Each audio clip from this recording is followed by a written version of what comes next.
Vote পরবর্তী হিংসায় পাল্টা চাপের কৌশল তৃণমূলের। আজ খেজুরিতে তৃণমূলের প্রতিবাদ সভায় যোগ দেবেন কুণাল ঘোষ, বীরবাহ হাঁসদা, থাকবেন কাঁথির পরাজিত তৃণমূল প্রার্থী উত্তম বাড়ি। কাঁথি লোকসভা কেন্দ্রের মধ্যেই খেজুরি আর কাঁথিতে পরাজিত হয়েছেন তৃণমূলের প্রার্থী উত্তম বাড়ি। ভোটের পর আক্রান্ত হতে হয়েছে তৃণমূলের দলীয় কর্মীদের। বিস্তারিত জানবো, আমাদের সঙ্গে রয়েছেন আমাদের প্রতিনিধি সমীরণ সাউ। সমীরণ, ঠিক কি জানতে পারছো? আজ যে দলীয় কর্মসূচি রয়েছে, কি জানতে পারছো? দেখো, আজকে খেজুরি 2 নম্বর ব্লক তৃণমূল কংগ্রেসের পক্ষ থেকে শ্যামপুর মোড় থেকে একটা সেই শ্যামপুর মোড়ে আজকে উপস্থিত থাকবেন তৃণমূলের প্রতিনিধি দল।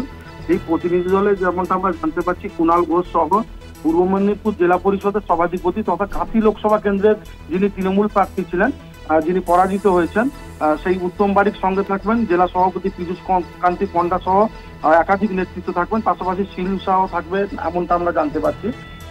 ভোট পরবর্তী হিংসা, যেখানে রাজ্যের বিরোধী দলগুলি বারবার শাসক দল তৃণমূল কংগ্রেসকে আহ্বান করছে যে শাসক দল তৃণমূল কংগ্রেসের ভোট পরবর্তী হিংসার ক্ষেত্রে কার্যত ঘরছাড়া বিজেপি নেতৃত্ব, সেখানে উল্টো চিত্র খেজুরিতে কিন্তু তৃণমূল কংগ্রেসের অভিযোগ, যেটা শাসক দলের পক্ষ থেকে, যে ভোটের আগে থেকে কিংবা ভোট পরবর্তী হিংসা এখনো অব্যাহত রয়েছে খেজুরিতে।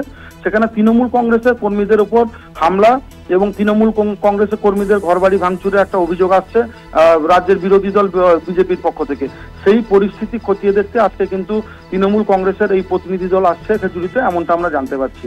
অনেক ধন্যবাদ সমীরণ, তোমাকে আমাদের সঙ্গে ছিলেন আমাদের প্রতিনিধি সমীরণ সাউ।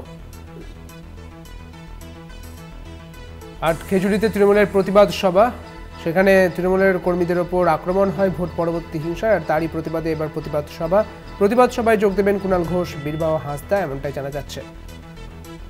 থাকবেন কাঁথির পরাজিত তৃণমূল প্রার্থী উত্তম বাড়িকো। অর্থাৎ এই জায়গায় যেখানে তৃণমূল পরাজিত হয়েছে, সেখানেই কিন্তু তৃণমূলের নেতাকর্মীদের ওপর আক্রমণ হয়েছে এবং ভোট পরবর্তী হিংসার জন্য এই প্রতিবাদ সভা করা হবে।